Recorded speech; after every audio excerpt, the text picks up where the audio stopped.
Welcome, everyone. We'll just give a minute for everyone to filter into the meeting room here. Thanks for joining us.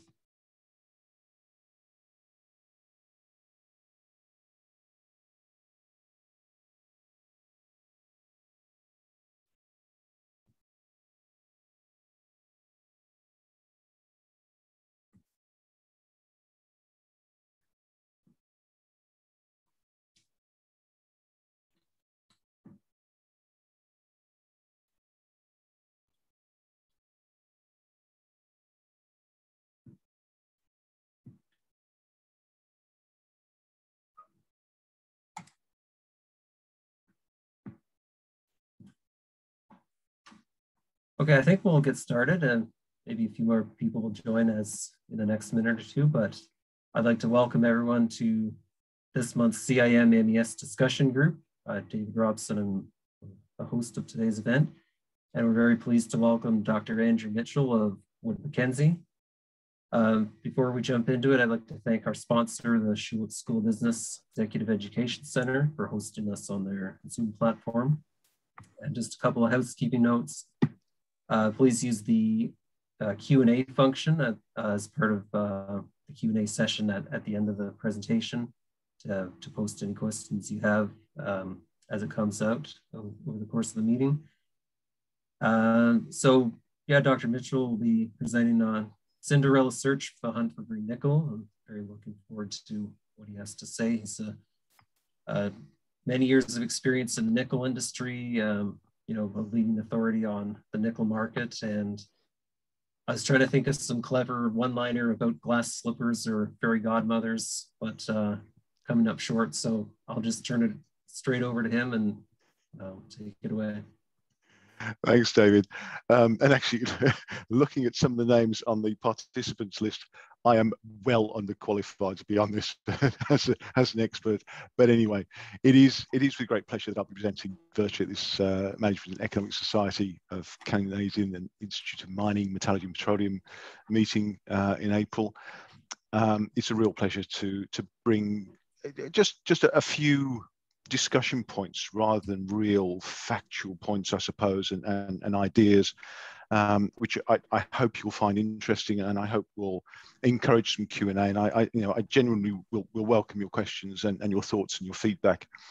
So the idea of the talk is Cinderella search, the hunt for green nickel, and really it's, there was a great deal of excitement generated by Elon Musk's comments back in July last year when he stated, Tesla will give you a giant contract for a long period of time if you mine nickel efficiently and in an environmentally sensitive way. Now, this is still resounding, but and while this may be a call for increased nickel production to ultimately lower battery costs through lower prices, it perhaps more importantly brought to the fore, once again, the growing focus on the environment and the social and governance aspects of mining and the electrification of vehicles specifically.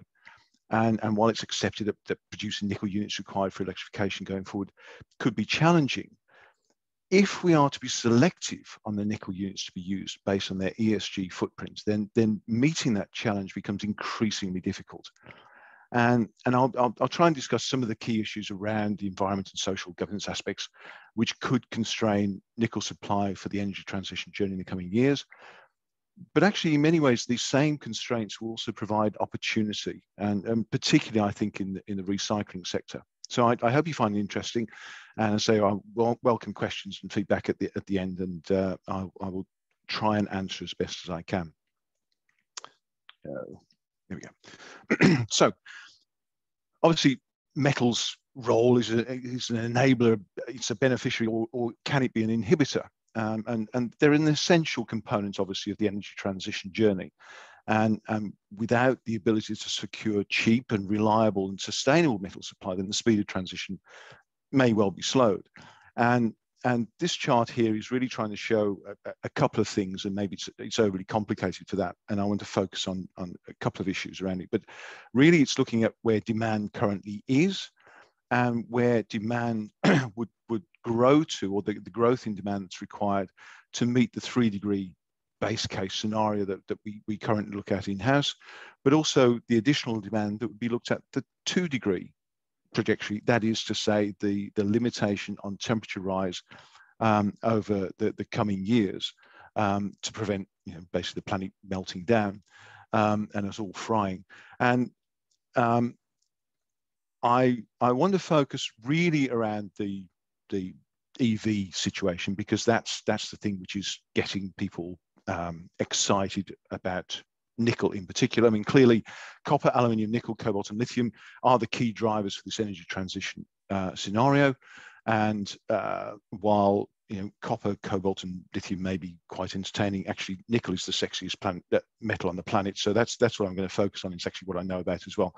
So you can see here that for nickel, there is a significant increase in the requirement of metal to meet the 3-degree scenario, and even more for that 2-degree scenario trajectory. And I want to try and put that a little bit in context. And yes, there's for storage and transmission and also renewable energies, etc. But I want to try and put that into context, because satisfying this energy transition needs will put a strain on all of these sectors, and in particularly nickel.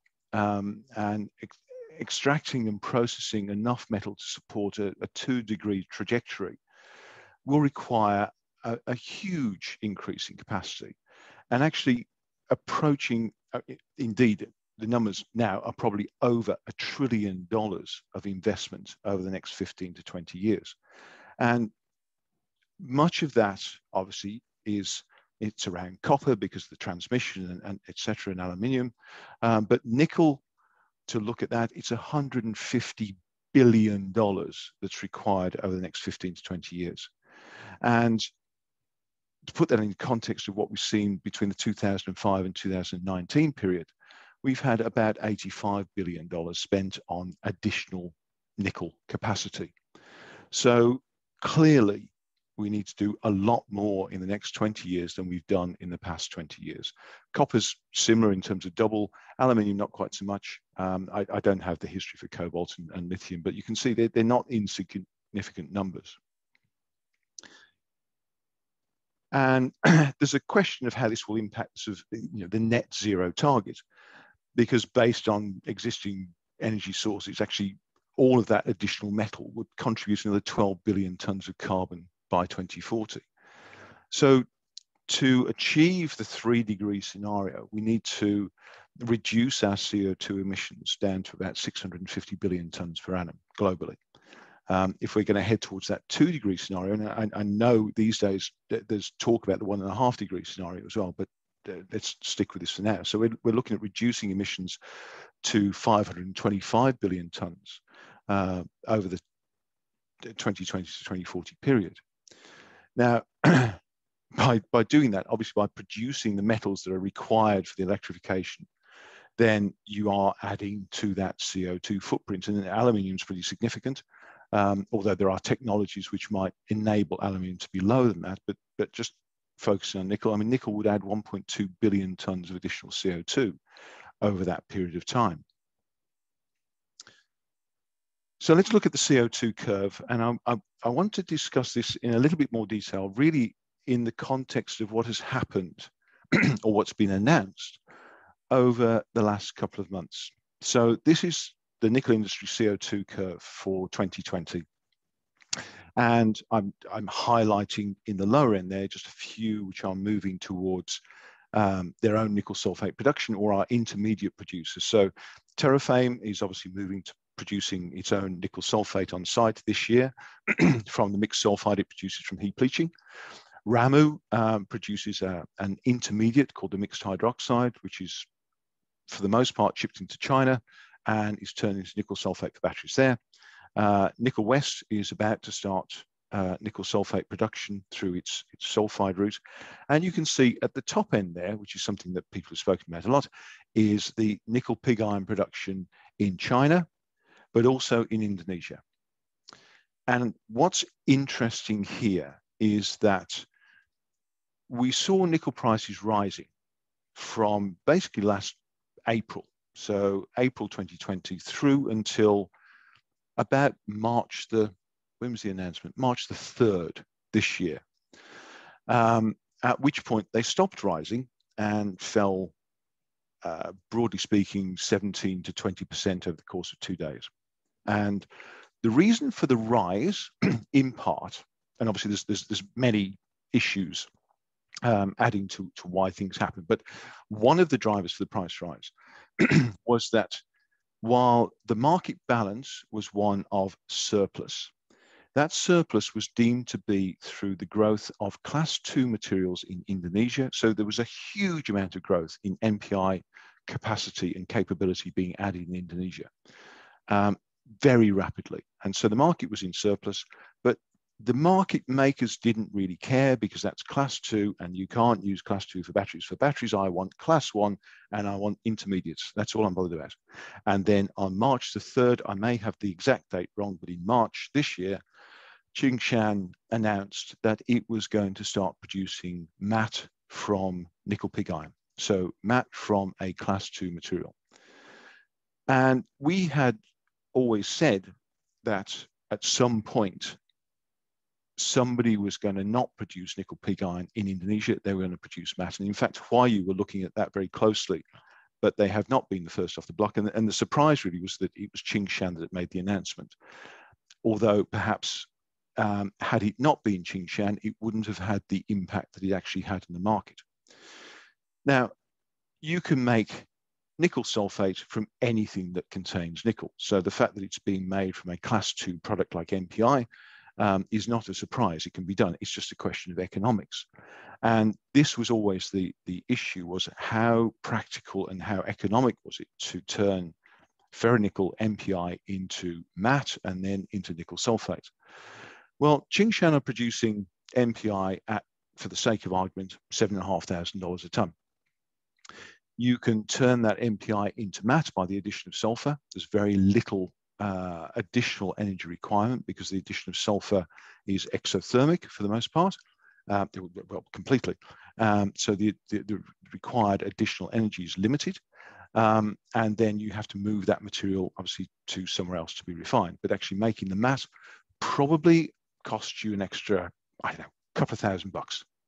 And then to turn that matte into sulfate, probably also an additional couple of $1,000. And if, you know, so we're looking at 7.5 plus 2 plus 2. So it's $11,500 through to sulfate. With nickel prices right now at $17,000, that's a decent margin. But if you take a step back and look at the producer of the matte, which would be Tsingshan, because at the moment they do not have that integrated supply chain through to batteries or indeed through to sulfate.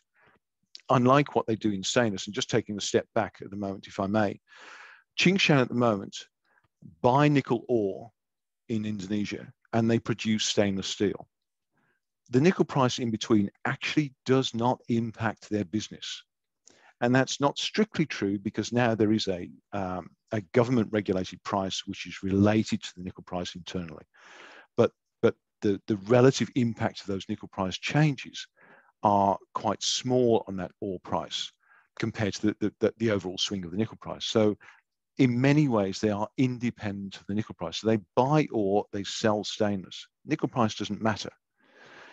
They are working towards the whole idea of buying limonite ores or indeed saprolite ores and selling batteries. So again, the nickel price really doesn't matter in between. It's just a question mark of what the economics of doing that are. And at the moment, there would be a seller of matte. So the margins actually, because of the incremental cost of making matte, the margin on NPI right now is probably higher, or it is higher than it would be if you made a matte and sold that into the market. Because as a seller of matte, they will not be benefiting from the elevated prices. I don't want to use the word premium, but the higher prices which are associated with Chinese sulfate prices. If they then became a sulfate producer, then yes, it would make much better business sense in terms of margins. And it's interesting that they stated at the time that they would make matte. They were going to produce 75,000 tons of nickel in matte for a couple of partners starting later on this year. But that would depend on the relative economics of doing so. So they weren't absolutely saying they would do it. They would be looking at the market conditions at the time. Now, since then, we've had another group come to play, partnering with Tsingshan, and the name, it's CNGR. CNGR and Tsingshan have also agreed to set up some lines in the Morowali Industrial Park to produce an additional 30,000 tons of nickel in matte, I believe it is. And if the capability to do things in Indonesia right now is quite staggering, because the advent of these industrial parks has made it sort of a nickel sweetie shop. The addition of capacity is so rapid. It just beggars belief. Having followed the industry for the last 20 years, I have never witnessed the growth in additional nickel capacity that has been added over the last 2 years, basically, perhaps a bit longer, 3 years. Even the NPI boom in China is being outpaced by what's happening in Indonesia. It's quite staggering.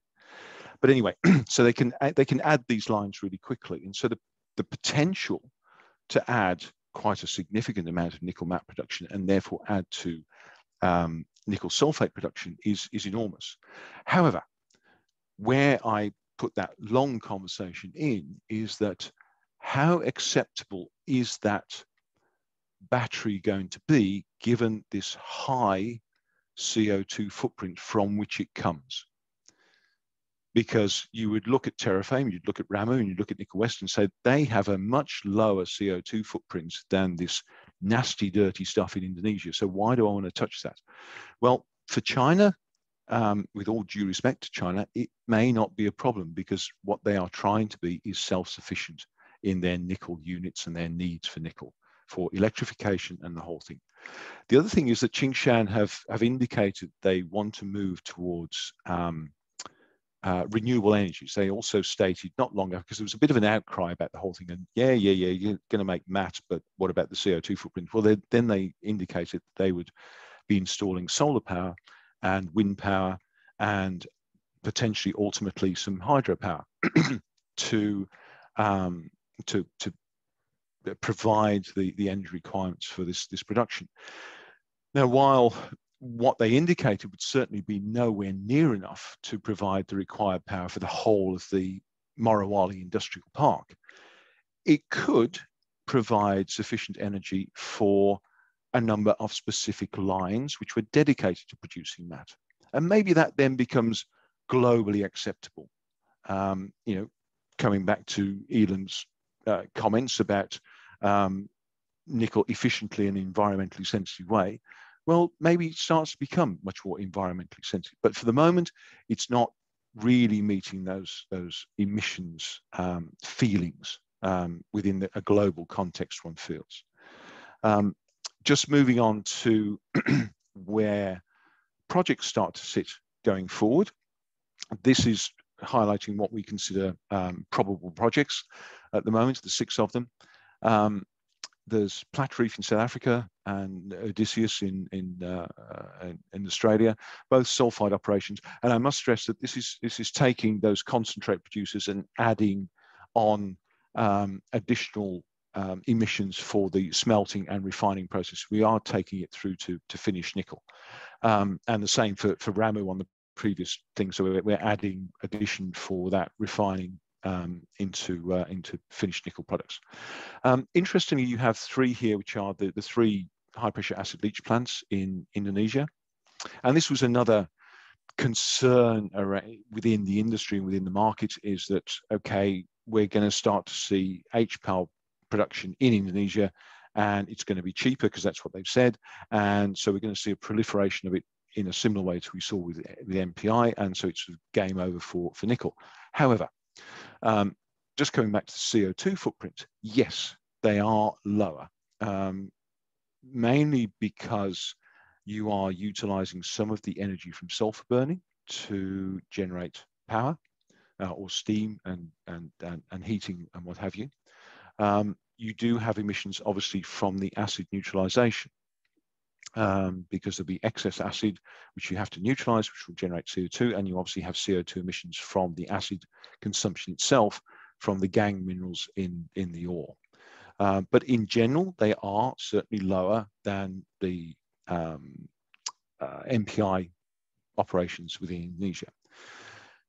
There is a question mark about how quickly these will come online, but I'll come to that later. So in general, we're looking at projects which have the propensity to be lower in their CO2 footprint. Obviously, when you still consider Feni Halmahera, which is a Feni producer in Indonesia, it's going to have a similar CO2 footprint to the existing operations. Araguaia is in Brazil. It's a ferronickel operation, and it likewise will be relatively high on that CO2 list. Lyle, I can see your question there about sulfur burning plants. I believe they will. It's not absolutely 100% certain, but I believe they will. And I don't think they are importing acid in connection as to Taganita and Coral Bay do. So that's my belief. They are actually burning sulfur. So we have issues around nickel and its ESG credentials. I just want to look here. This is a map of ESG risk index, which is generated by our sister company, Verus Croft, and it's really looking at water stress, deforestation, governance, indigenous people's rights, and child labour, and freedom of association, etc. So all of that is compounded to give this heat map in terms of ESG risk. And what I want to do is just overlay on that where nickel resources lie. And clearly, from this perspective, meeting future requirements will entail investments in countries that really do exhibit what one would consider significant ESG risk. So, okay, we've got 10% in North America and 11% in Oz, but there's a huge amount dotted around in Africa, Russia, China, to an extent, and Indonesia. Now, whether one really considers Russia as being that high risk, I suppose it just depends on one's view. However, looking beyond that, if we're looking at the whole idea of class 1 and chemicals, so if we look at when global refined production is coming from, then actually it's a bit of a better picture for nickel. We've got 5% of global production coming from North America. We've got 7% in Oz and 10% in Europe. And if you look at class 1 and add that on, actually there's a bigger proportion just by virtue of where materials end up going. You've got 21% in Europe, you've got 13% in North America and 30% in Australia. So it doesn't look quite so bad from a class 1 perspective, but that is in no way going to meet the requirements going forward. And what this chart is trying to show is the base case nickel supply demand for non-stainless applications. Okay, so this is not a global supply demand balance. What I've done is removed stainless steel, and I've removed class 2 products feeding into that stainless steel production. So this is what's left over. And we have other non-stainless demand, so plating, superalloys, and that's the thing. And the dark blue is the battery precursor for EVs and ESS. And what is left over is essentially the class 1 intermediates supply as best one can in chemicals to give that base case primary supply. So it's ignoring the class 2 stuff, and it's ignoring the whole idea of Tsingshan turning MPI into matte for the moment, okay? But it's obviously somebody's going to do that, and other people will follow. So this is the base case primary supply, and you can see that by 2027 we are falling short of nickel units to feed that scenario. And to be fair, this is the 3-degree scenario. It's a relatively conservative scenario.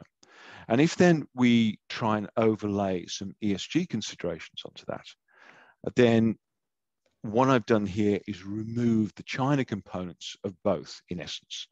And so we're looking at rest of world, and we're looking at the growth in EVs predominantly, and the growth in supply predominantly from the West. And you can see here that instead of 2027 falling short, it's 2026.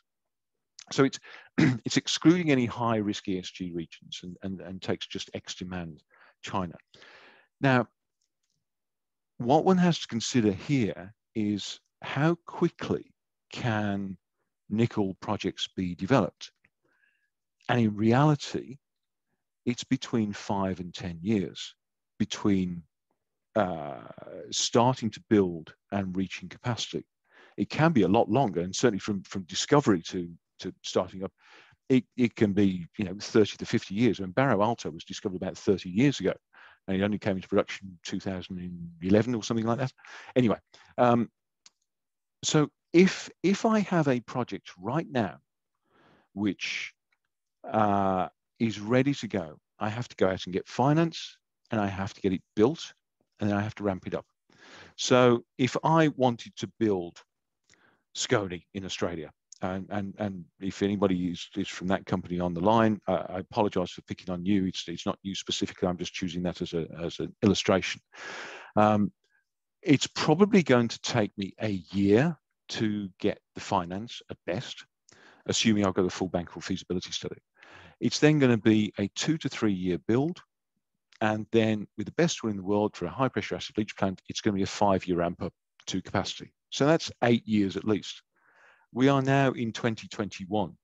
We have now gone past 2026.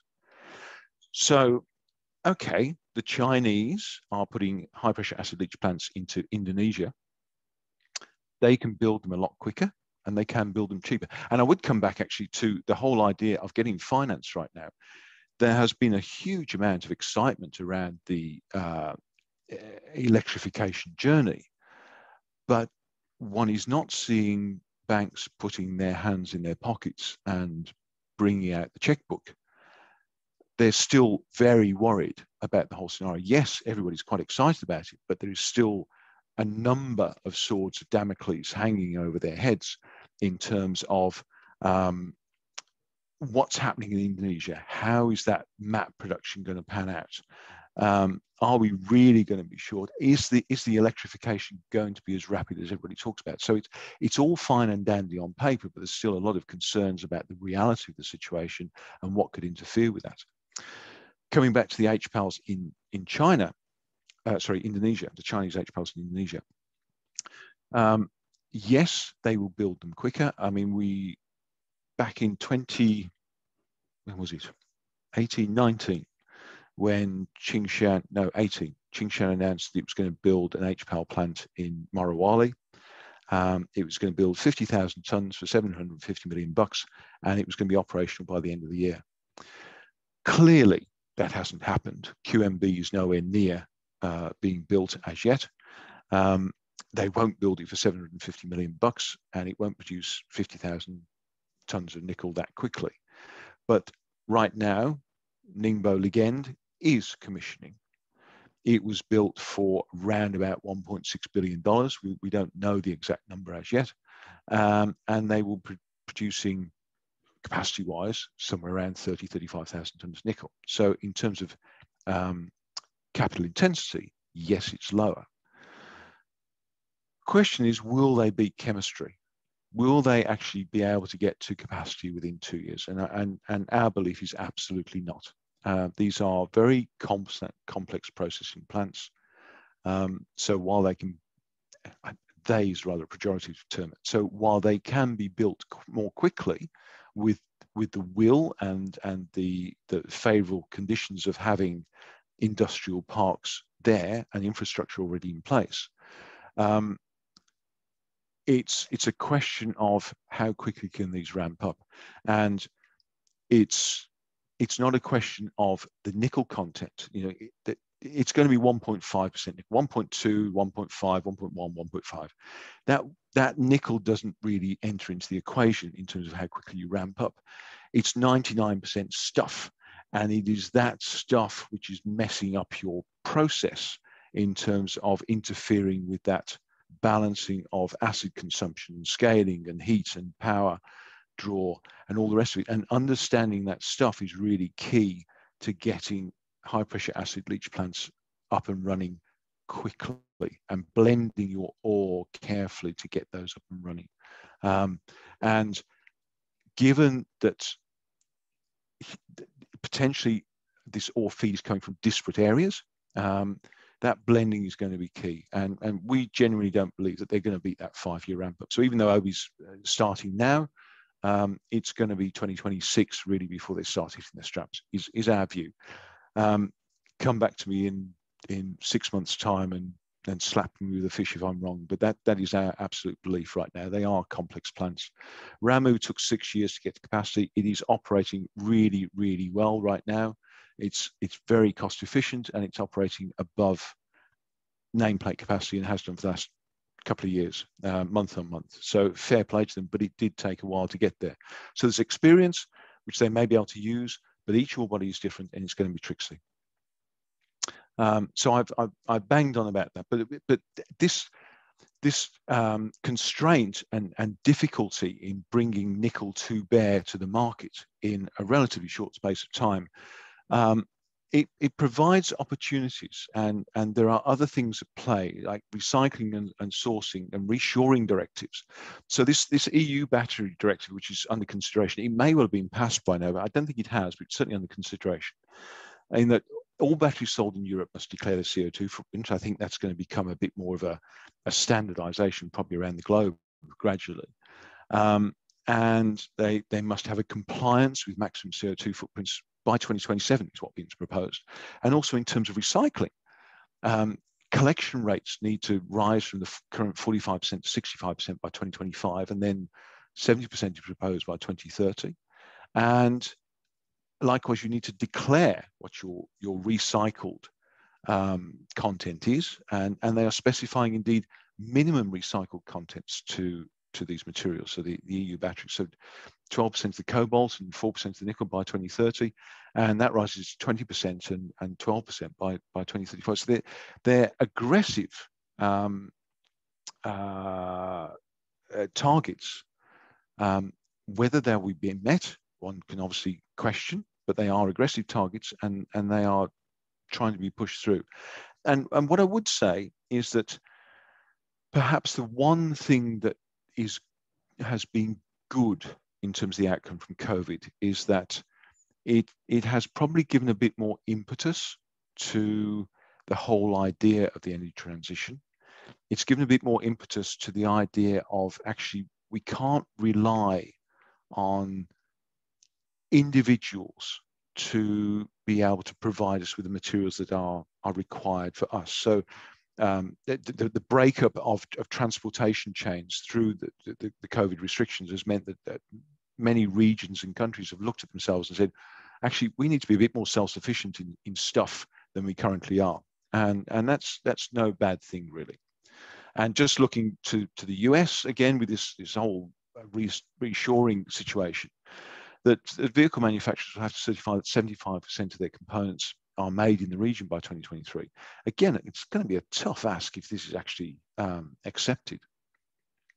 And really, without reading the rest of it, in a finished nickel resource short area like the US or North America, really, our belief is that this will inevitably and should encourage recycling.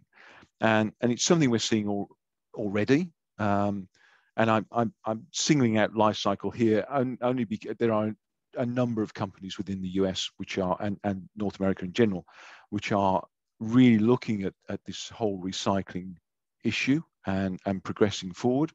I guess life cycle is there because they are actually in the process of constructing what are called their spokes and a hub in order to start actually producing materials in the relatively near future. And recycling is going to become a huge point. And what I want to show here is that it'll be key to meeting both the directives that I've just spoken about, but also sustaining the future of EV growth and indeed nickel supply.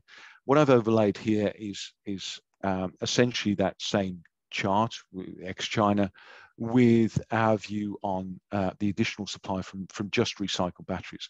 And you can see Okay, right now, it doesn't make much difference to that whole balance. But as you move forward, you're looking at about 60,000 tons of nickel by 2030 and 400,000 tons by 2040. That's a huge amount of nickel, really, and it's a huge amount of a lower investment from that $1 trillion, although that wasn't all in nickel, that $1 trillion that I was talking about earlier. And it's an absolute necessity if we are going to get anywhere close to the directives and the electrification journey that we need to be on to minimize those temperature rises. And I'm conscious of the fact that I've blathered on for quite a long time. So just to give you a few key takeaways, and then I'll come back to some of the questions if I may. The energy transition, it's going to require a lot for the metals industry, and the question is, can it deliver? And it's energy transition, it's going to drive huge growth in demand. It is. It's going to be a big investment, at least $1 trillion for the various metals over the next 15 years. And it's significantly above the historical investment levels that we've seen. And the carbon contribution for delivering those metals needs to force profound change. It is in itself going to be significant. So there needs to be something done about how that footprint of producing those metals develops. And the ESG factors are going to play an increasingly important role in shaping the mining landscape. Already operators and investors need to understand their own inherent ESG risk. You know, how many more reports of environmental reports are we seeing from companies now, and how much more disclosure are we already seeing?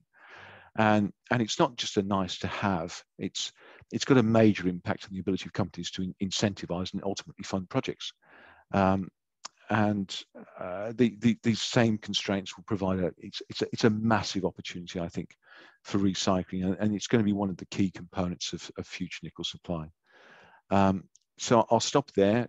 If post this presentation you have any questions, then please, by all means, contact any of the people on this slide.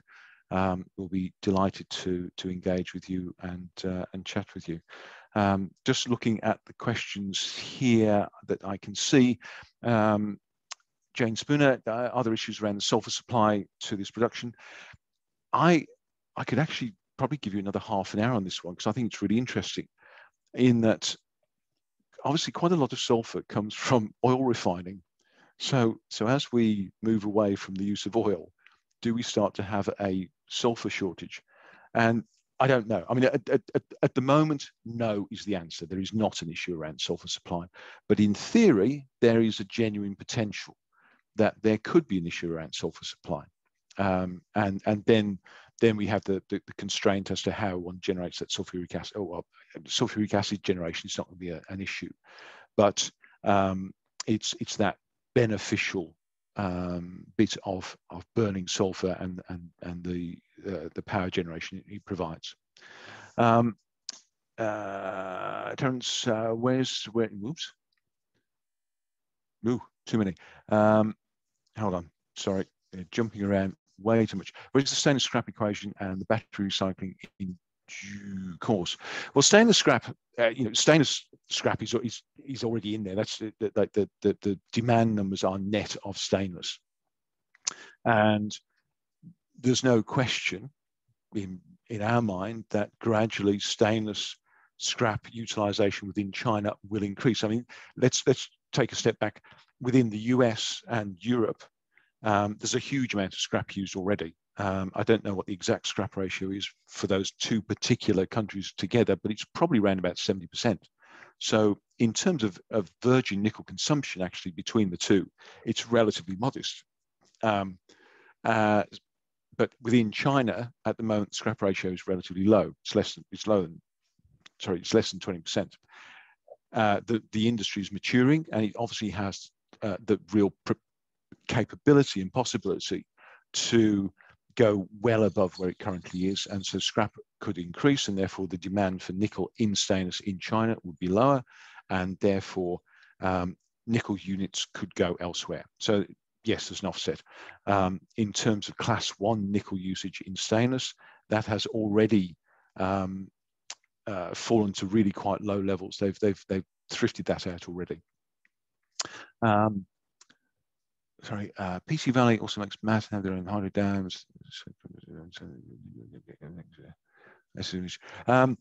Well, SO2 emissions do not fall under the greenhouse gases, bizarrely. So no, it doesn't feature.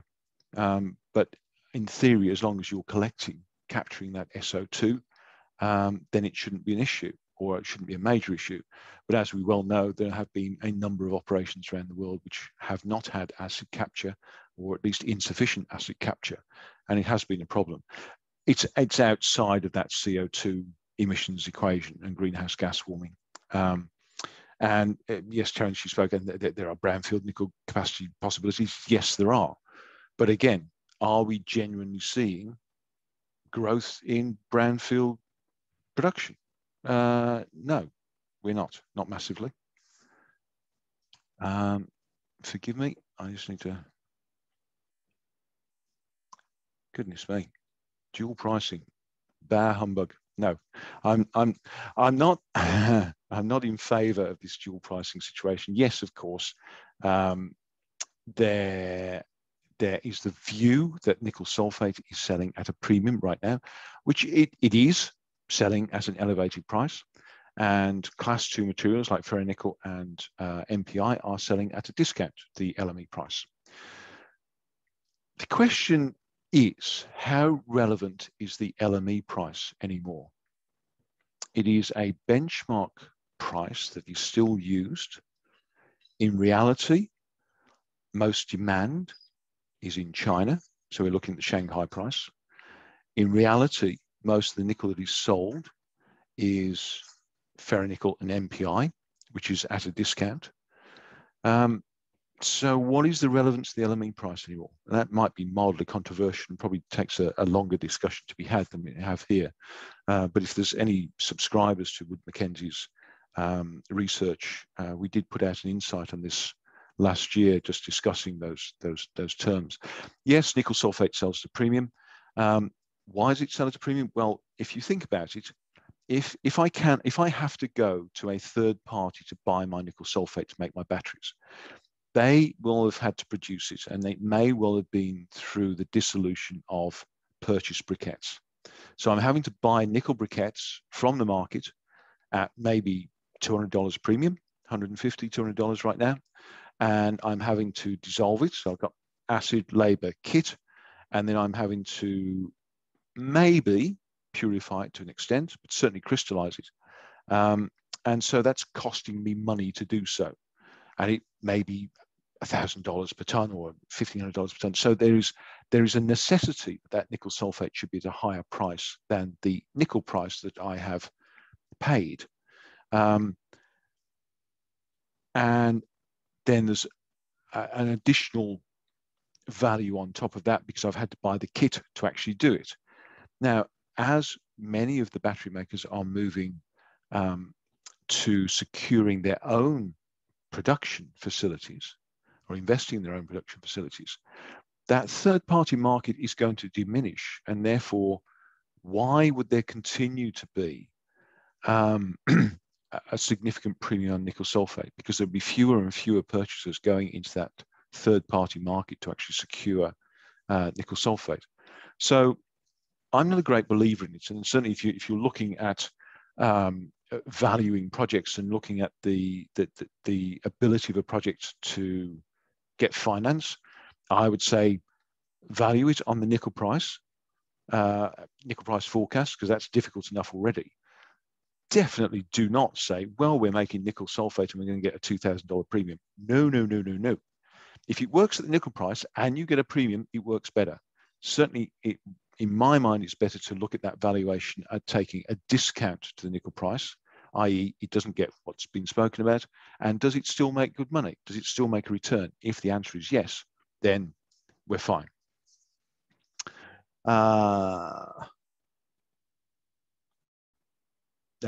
Terence, yes, your issue around more MPI and stainless frees up. Actually, a lot of that has already happened. It really has. A lot of the class 1 has already been thrifted out of stainless, certainly in China.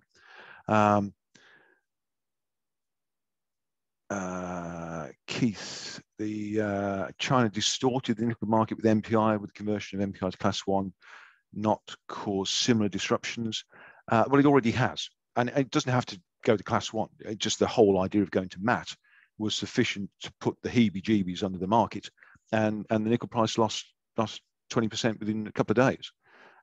It was always there. We always knew about it. It was no surprise, but seemingly it came as a surprise. And maybe it's because Qingshan mentioned it. But the naughty boy in me says, do look at the timing of that announcement, and do look at some of the positions that were sorted out at the time. I don't think that the timing of the announcement was an accident. Probably should scrub that comment from the recording. What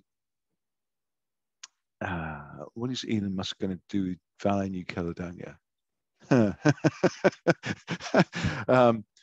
Sorry, meant to think that. Who knows? Who knows? The involvement of Tesla in Valley, New Caledonia has absolutely no bearing on its ability to produce nickel. It has no bearing on its position in New Caledonia and the political issues that it continues to face and will continue to face going forward. And actually getting that operation to produce nickel economically at a profit. It's got its own problems to sort out. I do know that his part of his team used to work at Goro, so they will understand that plant to an extent and perhaps understand some of the issues that need to be worked through. But it's still got challenges ahead. Clearly, Tesla are trying to secure nickel units, and nickel units from New Caledonia, with its ESG credentials, will certainly be favoured and looked on well. What part of the supply chain with the biggest economic gains? Woo, I don't know actually. Honestly, I don't know. It's a good question. I always think that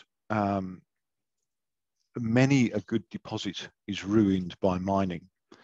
So if you look at how perhaps share prices move as one proves up a nickel deposit and you get nice drill results and it starts to look good, the share price is quite happy to rise. And then at some point, there is the foolhardy decision made that we're going to actually invest in mining this and processing it. And then there's a little blip, because then investors start to fear the potential danger of failure. And again, I'm being the endless skeptic here. It's unfair on many miners because they've done it successfully. But if you do look at the way share prices move, certainly there is a certain skepticism that creeps in when somebody says they're actually going to start to do something with it rather than continue to put drill holes in it. So yeah, exploration companies certainly can benefit from this in terms of, if you're just looking at market cap or something, or return on investment as a shareholder, then probably exploration companies are right in there, because it's not capital intensive to do that. It's capital intensive once you decide that you're going to actually build some kit to process it and put those inherent risks into it. And the last one that I can see here is that who will be the nickel Cinderella and when? Who will be the nickel Cinderella? Qingshan are always going to be the Cinderella. They'll probably be the ugly sister as well, both of them. Qingshan have been just unbelievably remarkable in terms of their growth into the markets. They have become the largest stainless steel producer in the world. They have become essentially the largest nickel producer in the world in terms of controlled production. To my mind, there's no question that they will move down the battery route, and they will probably become the largest producer of batteries for electric vehicles in the world. They, at the moment, seemingly cannot do very much wrong in terms of their capabilities. Looking at the ESG footprint, yes, you can argue that that's not acceptable in a global context. Do they have the capacity and capability to do something about it? I would certainly not underestimate them, that's for sure. They've achieved almost everything they set out to do in spades, and it's quite remarkable. And while, with all due respect to the rest of the world, China has just gone about her business and secured the materials that she needs, not for any nasty reason. It's just China has, as a country, has said we are going to do this, and so China has done it. Whereas the rest of the world is saying, well, we sort of need to do this, but not done anything about it because they're too busy looking at the returns on investment on a quarterly basis from mining companies, and not looking at the longer term view. You know, mining is a long-term business, and I think unfortunately many mining companies are constrained by the fact that shareholders look at the quarterly results and go, "Oh, where's my dividend?" Well, actually, I can't keep on paying dividends if I'm going to grow the business because it's an expensive thing to do. Again, that's probably the big cynic in me.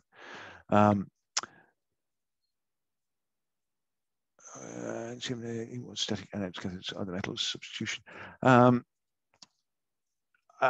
Terence, yes, we are assuming NCM or NCA, whichever you want to look at. There's no question battery developments are occurring at a pace. There will be other things which will come to play, which may well be disruptive in terms of that demand outlook.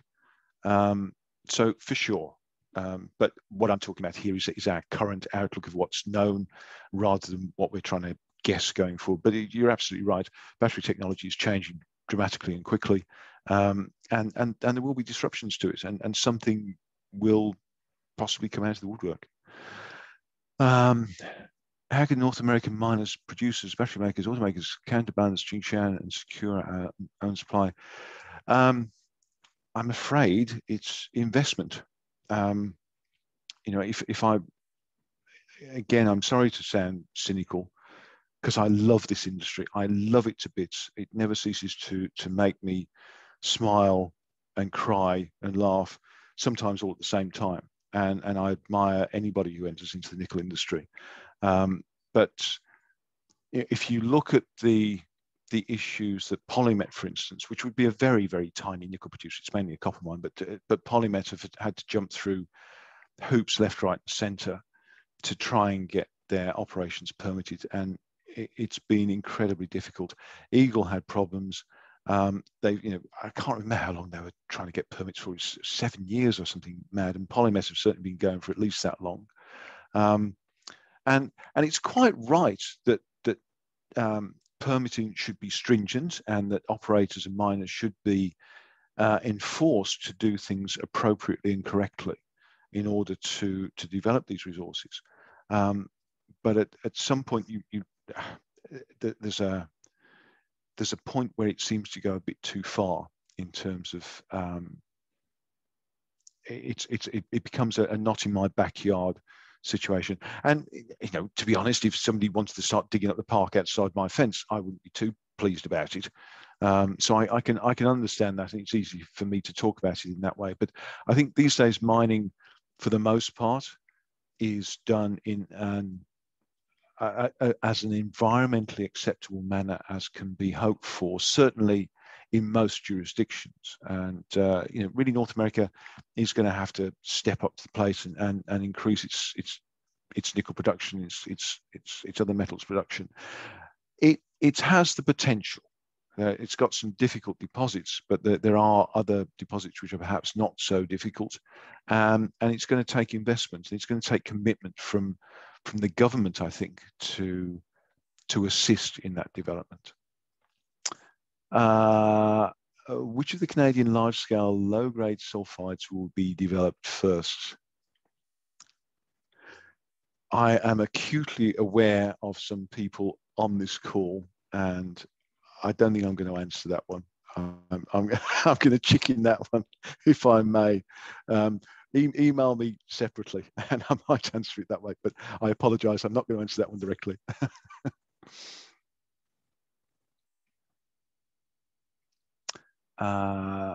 Jane, does the question about supply chain relate to margins generated from the supply chain rather than a share price movement through the project development and operation phases? Does the question about supply chain relate to margins generated from the supply chain? Jane, I think we need to talk about that one offline, because it's a bit of a complex answer, and I'm also conscious of the fact that I have continued to blather on over my time, and David is about to drag me off with a hook. But it just remains for me to say thank you very much for the questions and the interaction that we've had. I really do appreciate it. It means somebody's been listening to me, and has taken some notice. I've enjoyed presenting. I hope it's been interesting for you all, and I hope I just hope it's been interesting and a good listen. So thank you very much indeed. Yeah, thanks very much, Andrew. It's been a pleasure having you. It's certainly a fascinating topic, and it'll be interesting to see where the industry goes over the next months, years, and so on. So on behalf of CIM MES, we'd like to thank you again. Thank you to Wood Mackenzie for welcoming you here, and thanks to our sponsor again, Schulich School of Business, for hosting us on our platform. And Andrew has his contact information there if anyone wants to reach out to them further. And thank you again, and look forward to our next meeting the end of May. My pleasure. Thank you very much for having me. And again, thanks to all for listening in. Been a pleasure. Take care. Bye-bye.